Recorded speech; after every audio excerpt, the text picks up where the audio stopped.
all about relative pronouns. Now my Year 6ers have asked me to make this video because we recently sat the 2019 SPAG paper and there was a question in it about relative pronouns.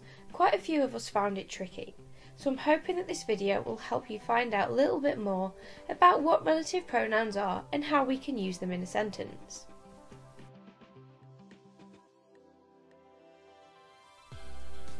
So what is a relative pronoun? A relative pronoun is something that's used at the beginning of a clause which adds additional information to a sentence. So, let's have a look at this sentence below. Miss Quinn was eating chocolate cake. Sounds about right, it's a good sentence for me, it matches my personality quite well. However, the sentence is quite simple, so what I want to do is I want to make this better. So what I've done here is I've added a relative clause, so a bit more information to my sentence. My sentence now says, Miss Quinn, who was extremely famished after a long day, was eating chocolate cake. So the relative clause in there, who was extremely famished after a long day, adds in a bit more information to my sentence. Sentence is who. It's used to replace the noun in the sentence, which is Miss Quinn, so that I don't have to repeat it, even though the additional information is still about Miss Quinn.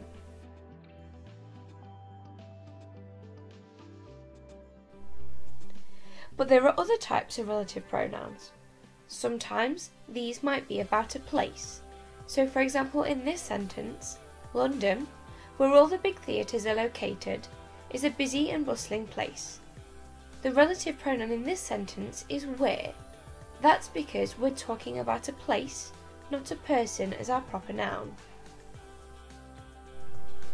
Okay, so in this sentence, we're still talking about London, however our relative pronoun has changed.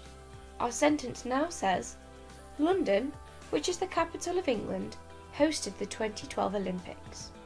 Our relative pronoun has changed from where to which. That's because in this sentence, which makes more sense than where. Here, we have two rather simple sentences about my fabulous co-teacher, Miss Stringfellow. Miss Stringfellow has a dog.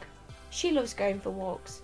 Both really true, but again, we're in Year 6, they're not particularly amazing sentences.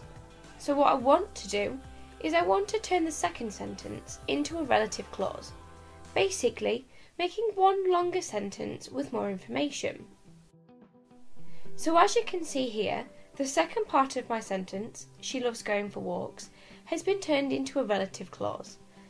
My sentence now says, Miss Stringfellow, who, relative pronoun, she loves going for walks, has a dog called Kobe. However, still doesn't sound quite right. We don't actually need the second pronoun she. The relative pronoun does that job.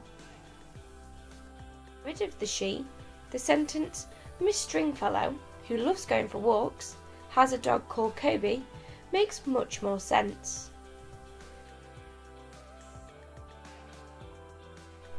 Okay, SATS question time. So this is the exact question that came up in the 2019 National Curriculum SPAG test. Insert a relative pronoun to complete the sentence below. Everyone loved the music was played last night. So there you have to choose a relative pronoun which allows the sentence to make sense but also to flow. So everyone loved the music which was played last night, which is probably the most common relative pronoun here. However, according to the mark scheme, they would have also accepted the word that. That is also a relative pronoun and makes sense in the sentence here. Okay, so there you have it. Here you can find a list of the different types of relative pronouns, including ones that we might not have looked at in this video.